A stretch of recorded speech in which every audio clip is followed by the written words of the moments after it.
નમસ્કાર મિત્રો, મારી YouTube channel DR Gujarati story 07માં તમારું હાર્દિક સ્વાગત છે. આજે આપણે વાત કરીશું સાતમ આઠમની રાત્રે બનેલી ઘટના વિશે. ગામમાં સાતમ આઠમનો તહેવાર હતો. આખું ગામ રંગબેરંગી દીવડાઓથી ઝગમગતું હતું. ઘરના આંગણે છોકરાઓ ફટાકડા ફોડતા હતા. સ્ત્રીઓ થાળીમાં પૂજા થાળી સજાવી રહી હતી અને પુરુષો ચોકમાં ભેગા થઈને તહેવારની વાતો કરતા હતા. વાતાવરણમાં આનંદ હતો, પણ ક્યાંક કોઈ જૂની ભયાનક કથા પણ હવા જેવી વહેતી હતી. આ ગામના છેડે એક જૂનો મહેલ ઊભો હતો. મહેલ રાજાના જમાનાનો. લોકો કહેતા કે તેમાં ખજાનો ભરેલો છે, પણ કોઈ પણ માણસ ત્યાં જાય નહીં, કારણ ભૂત છે એમ માનવામાં આવતું. ગામના મોટા ભાગના લોકો વારંવાર કહેતા, બાબા, આ મહેલના દરવાજે પગ મૂકો એ પહેલા યાદ રાખજો, લાલચ ખાઈ જશે. રાજાએ પોતાનો ખજાનો ત્યાં સંતાડ્યો છે, પણ એની રક્ષા માટે શાપ મૂકી ગયો છે. ગામના મધ્યમાં વસતા વિજયભાઈ અને તેમની પત્ની સોનલબેન બંને સામાન્ય જીવન જીવી રહ્યા હતા. નાની દુકાન, ટૂંકું ઘર, રોજિંદી મહેનત, પરંતુ મનમાં એક ખાલીપો. અમે ક્યારે ધનિક બનીશું? તહેવારની રાતે લોકો મેળામાં વ્યસ્ત હતા. વિજયભાઈ ધીમેથી પત્નીને કહ્યું, સોનલ, લોકો કહેશે તો કહેશે, પણ એ મહેલમાં ખજાનો સાચો છે. જો આપણે લઈ આવીએ તો એક જ રાતમાં જીવન બદલાઈ જશે. સોનલબેન પ્રથમ તો હચકાઈ. અરે, એ મહેલમાં ભૂત છે એમ બધા કહે છે. વિજય હસ્યો. ભૂત બોત કંઈ નથી, એ બધું ફક્ત લોકોની કલ્પના છે. ખજાનો આપણો થશે. લાલચ ધીમે ધીમે પત્નીના મનમાં પણ વસી ગઈ.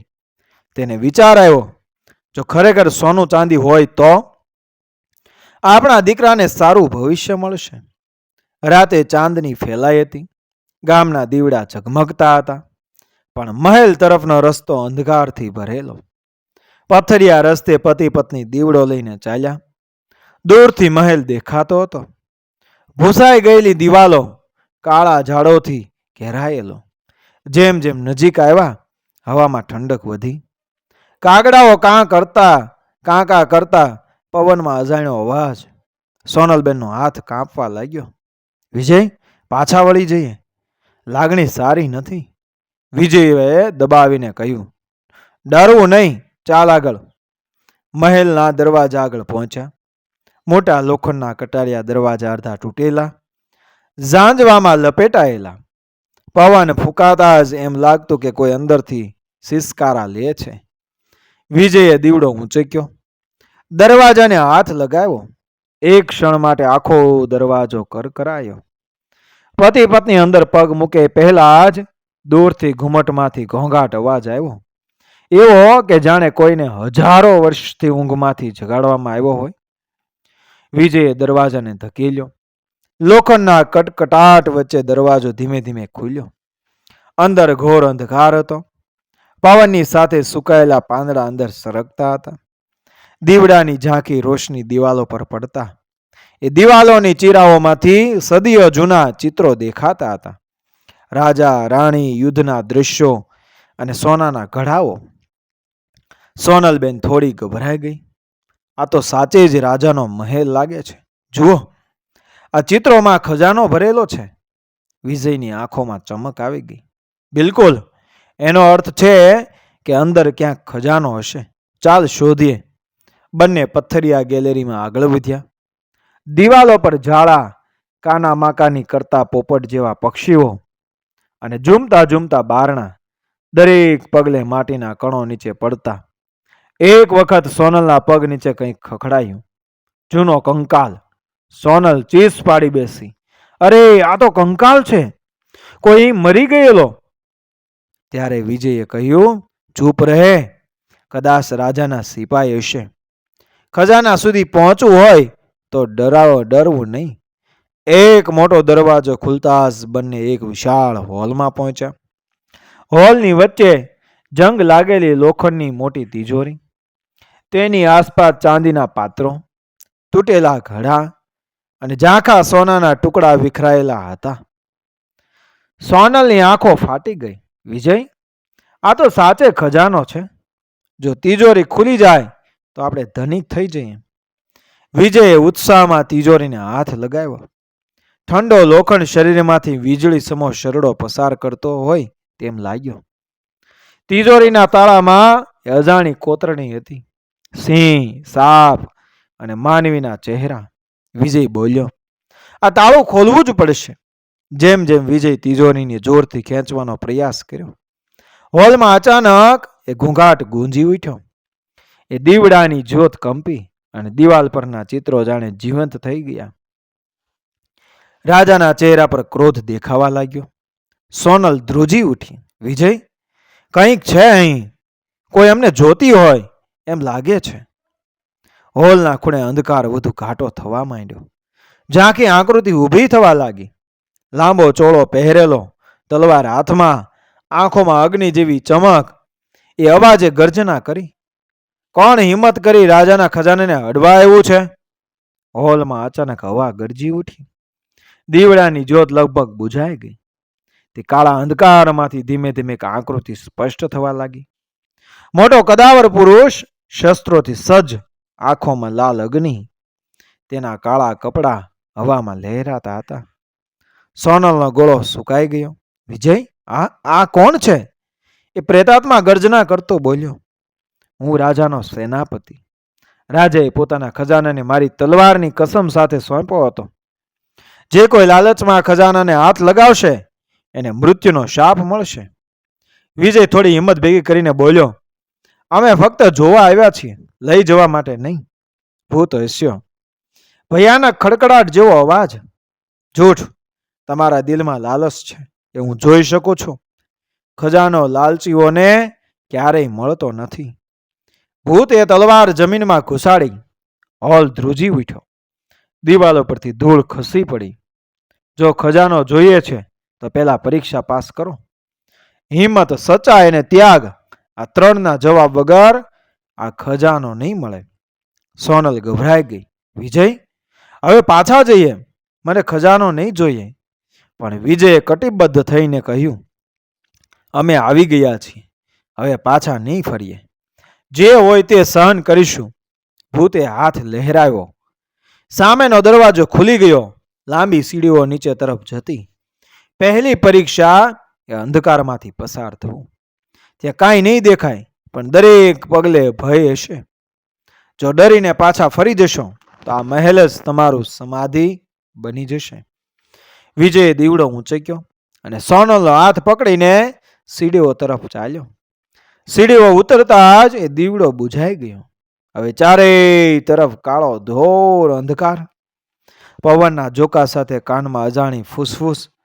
પાછા જાઓ, પાછા જાઓ. સોનલ આંખ મીચકાવતી બોલી, વિજય, હું નથી રહી શકતી.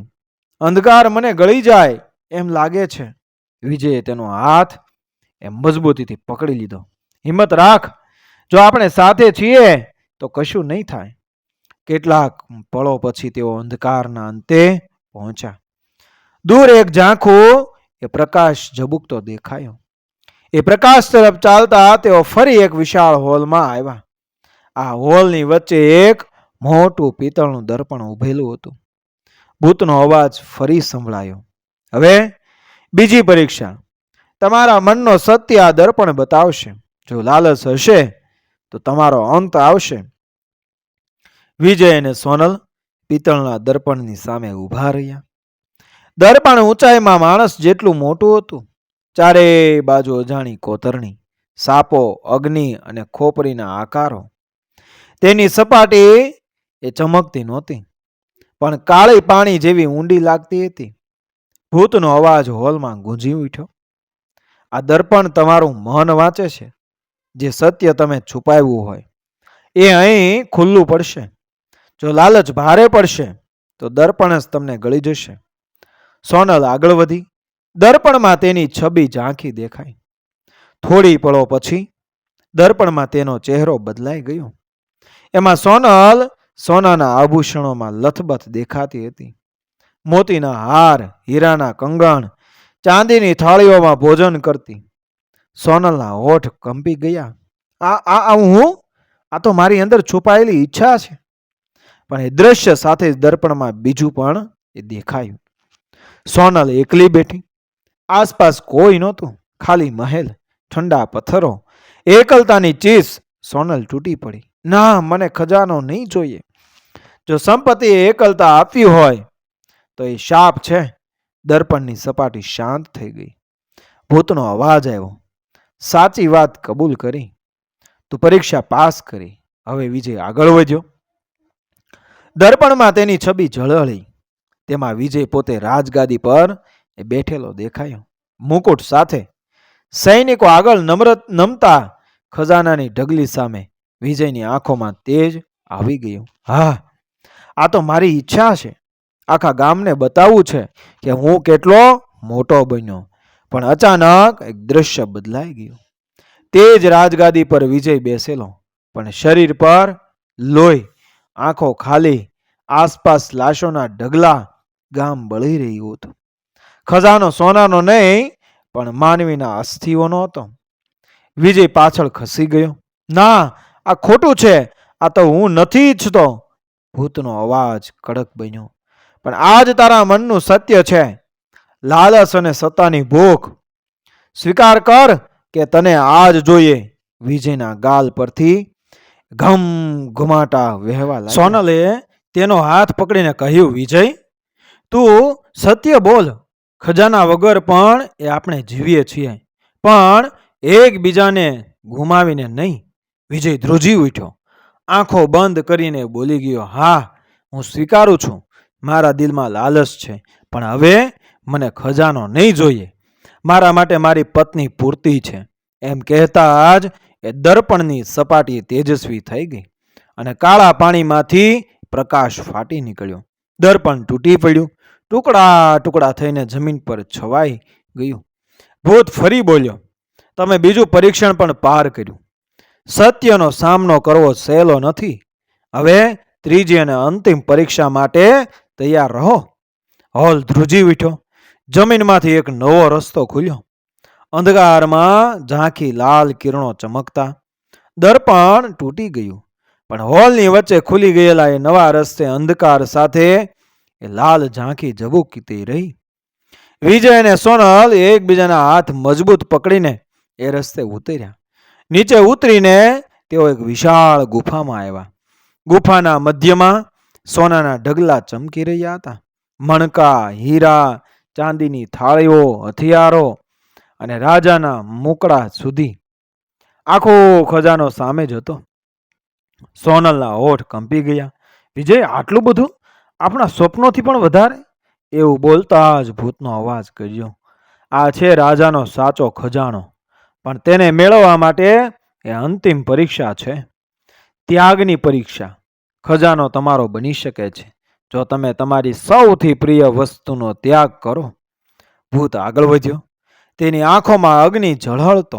વિજય, તારી સૌથી પ્રિય વસ્તુ શું છે? વિજય થોડી પળો મૌન રહ્યો. પછી ધીમે બોલ્યો, મારી પત્ની સોનલ. સોનલનો ચહેરો ફીકો પડી ગયો. વિજય, તું આવું કેમ બોલ્યો? વિજયના ગાલ પરથી આંસુ વહેવા લાગ્યા. સોનલ, તું જ તો મારા જીવનનો આધાર છે. ખજાનાથી વધારે હું તને પ્રેમ કરું છું. જો ત્યાગ કરવો જ પડે તો એનો અર્થ છે કે ખજાનો મને ક્યારેય ન જોઈએ. ભૂત ચીસ પાડી હસ્યો. તો ખજાનો છોડીને જશો? સોનાની આ નદીને, હીરાના ઢગલાને છોડીને જશો? અને વિજયે મજબૂત અવાજમાં કહ્યું, હા, અમને તારી સંપત્તિ નહીં જોઈએ. તું એને સાચવી રાખ. મારે ફક્ત મારી પત્ની સાથે જીવવું છે. ભૂત પછી સોનલ તરફ વળ્યો. અને તું સોનલ, તારી સૌથી પ્રિય વસ્તુ શું છે? સોનલ ધીમેથી વિજય તરફ જોયું. મારો પતિ વિજય. ભૂતનો અવાજ ફરી ગરજો. તો ખજાના માટે તું એને ત્યાગી શકીશ? સોનલના આંખોમાં આંસુ આવી ગયા. ના, દુનિયાના બધા ખજાના મારે મળી જાય, પણ જો વિજય ગુમાઈ જશે તો હું કશું નથી. મારે ખજાનો નથી જોઈએ. એવું બોલતા જ ગુફા ધ્રુજી ઉઠી. ખજાનાના ઢગલા પોતે જ આગની જેમ ચમકીને રાખમાં ફેરવાઈ ગયા. ભૂતનો ચહેરો શાંત થવા માંડ્યો. એની આંખોમાં હવે ક્રોધ નહીં, પણ શાંતિ હતી. ભૂત ધીમે બોલ્યો, સદીઓ સુધી મેં માનવને લાલચના ફંદામાં ફસાતા જોયા છે. સૌ કોઈ ખજાના માટે એકબીજાને છોડતા, પણ તમે પ્રેમને સંપત્તિ કરતા મોટું ગણ્યું. તેથી આ શાપ એ આજે અહીંયા તૂટે છે. ભૂત ધીમે ધીમે પ્રકાશમાં એ ગાયબ થઈ ગયો. ગુફામાં ચાંદની ફેલાઈ ગઈ, જાણે મહેલના અંધકારને એ શતાબ્દીઓ પછી પ્રકાશ મળ્યો હોય. વિજય અને સોનલ હાથમાં હાથ નાખીને એ બહાર નીકળ્યા. હવે ખજાનો નહોતો, પણ મનમાં એક અજોડ શાંતિ હતી. ગામ પરત ફરતા એમને લાગ્યું, સૌથી મોટો ખજાનો તો આપણો પ્રેમ અને એકબીજાનો સાથ છે. તહેવારની સવારે લોકો આશ્ચર્યથી એમને જોયા. કોઈને ખબર નહોતી કે તેઓ મહેલમાંથી શું લઈને આવ્યા છે, પણ વિજય અને સોનલના ચહેરા પરની શાંતિ જોઈને સૌએ સમજ્યું એ લોકો કંઈક અણમોલ એ મેળવી આવ્યા છે. સાતમ આઠમનો તહેવાર પૂરો થયો અને ગામના લોકો રોજિંદા જીવનમાં પરત ફર્યા. પરંતુ વિજય અને સોનલના ચહેરા પર કોઈ અજાણી શાંતિ હતી. તેઓ પહેલાની જેમ જ એ દુકાનમાં કામ કરતા, લોકો સાથે વાત કરતા, પણ હવે તેમના શબ્દોમાં ગર્વ નહોતો, નમ્રતા અને સંતોષ હતો. ગામના લોકો વારંવાર પૂછતા, વિજયભાઈ, તમે મહેલમાં ગયા હતા? ખજાનો મળ્યો? વિજય સ્મિત કરીને જવાબ આપતો, હા, ખજાનો મળ્યો, પણ સોનું ચાંદીનો નહીં. સાચો ખજાનો તો જીવન સાથીનો સાથ છે. લોકો હસતા, કેટલાક મજાક કરતા, પણ અંદરથી દરેકને લાગતું, વિજય સાચું કહે છે. મહેલ જે શતાબ્દીઓથી અંધકારમાં ડૂબેલો હતો, હવે જાણે બદલાઈ ગયો. લોકો કહેતા કે રાત્રે ત્યાંથી ભયાનક અવાજ આવતા એ બંધ થઈ ગયા. પવનમાં હવે રડવાની સિસકારીઓ એ નહોતી, ફક્ત શાંત સંગીત જેવી હળવી લહેર હતી. ગામના વૃદ્ધોએ કહ્યું, લાગે છે કે રાજાનો શાપ તૂટી ગયો. એ શાપ ફક્ત પ્રેમ અને ત્યાગથી જ તૂટવાનો હતો. બાળકો મહેલની બહાર રમવા લાગ્યા અને ગામના લોકો એ ખંડેરને હવે ડરાવું માનતા નહોતા. સોનલ ઘણીવાર રાત્રે વિજયને કહેતી કે વિજય યાદ છે, જો આપણે લાલચમાં પડી ગયા હોત તો કદાચ જીવતા પાછા ના આવ્યા હોત. વિજય માથું હલાવીને બોલતો, હા, અને એ દિવસે મને સમજાયું કે સંપત્તિ માટે માણસ એ પોતાનું સાચું સુખ ગુમાવે છે. આપણે જે ખજાનો જોઈએ છે એ તો આપણી એકતા છે. તેમની આ વાતો આખા ગામ માટે એ શીખ બની. કેટલાક મહિનાઓ પછી સાતમ આઠમનો તહેવાર ફરી આવ્યો અને આ વખતે વિજય અને સોનલને ગામના મોટાભાઈએ એ ચોકમાં બોલાવ્યા. તમે મહેલની કથા સૌને કહો, જેથી નવી પેઢી એ લાલચથી બચી રહે. વિજયે સૌને કહ્યું, ખજાનો બહાર નથી, આપણા દિલમાં છે. જો દિલમાં લાલચ હશે તો ખાલીપો મળશે, પણ જો દિલમાં પ્રેમ હશે તો જિંદગી એ ખજાનાથી પણ વધારે એ સમૃદ્ધ બને છે. લોકો તાળી પાડી ઉઠ્યા. સોનલની આંખોમાં ખુશીના આંસુ હતા અને વિજય અને સોનલનું જીવન સામાન્ય એ રહ્યું. દુકાન, રોજિંદા કામ, તહેવાર, સગાવાલા, પરંતુ હવે તેમના જીવનમાં એક અજોડ ગૌરવ હતું. તેમણે પોતાની આંખોથી એ ખજાનો જોયો, ભૂતનો સામનો કર્યો, શાપ તોડ્યો અને એ શીખ સાથે તેઓ આખી જિંદગીથી શાંતિથી જીવ્યા. મિત્રો, આ વાર્તા કાલ્પનિક છે. લેખક છે પીબી ગુજરાતી સ્ટોરી 07ના લેખક. મળીશું આગળના વિડીયોમાં આવી જ પ્રેરણાદાયક વાર્તાઓ અને સ્ટોરી સાથે. બન્યા રહો મારી ચેનલ સાથે. મળીશું. જય શ્રી કૃષ્ણ. રાધે રાધે. જય શ્રી રામ.